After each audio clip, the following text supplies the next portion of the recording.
savez, il faut se méfier de la polysémie et de la sémantique. Par exemple, qu'on dit un musicien. Qu'est-ce que c'est qu'un musicien? Quelqu'un qui joue du violon, est-ce que c'est un musicien? Au même titre que quelqu'un qui compose pour le violon? Pour moi, c'est une plaisanterie. C'est ce qu'on appelle des musiciens, ce sont des gens qui sont appareillés et qui ne pourraient pas faire grand-chose s'il n'y avait pas une partition qu'ils avaient apprise à déchiffrer.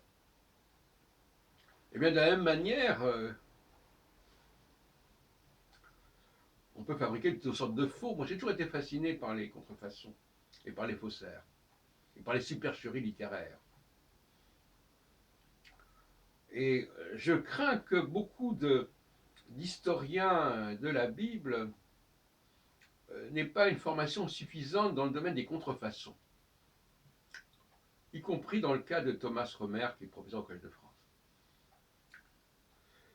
Et si on ne comprend pas la stratégie de la contrefaçon, qui consiste justement à utiliser des éléments réels, des éléments même inspirés, hein.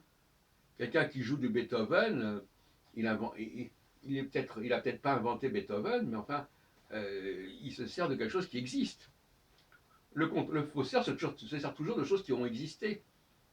Il les recycle, il les récupère, mais il dit des choses qui ont existé. Et c'est pas parce qu'on retrouve tout d'un coup, c'est ce qui s'est passé avec les gens qui travaillent sur Nostradamus, parce qu'on retrouve des fausses éditions anciennes que ça devient des vraies éditions. Il y a le prestige, bien sûr, de l'ancienneté, mais l'ancienneté peut être aussi propre à un faux. Il y a des faux qui résistent mieux au temps que des vrais, que des documents authentiques. Donc je crois que c'est quelque chose qui a toujours un petit peu fait défaut, c'est la recherche des faux, justement. La connaissance des faux et comment on fabrique un faux.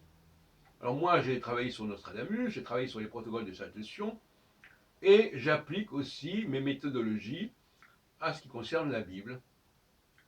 Je crois qu'en effet, il y a tout un processus de contrefaçon qui s'est produit et dont on n'a pas encore pris toute la juste mesure.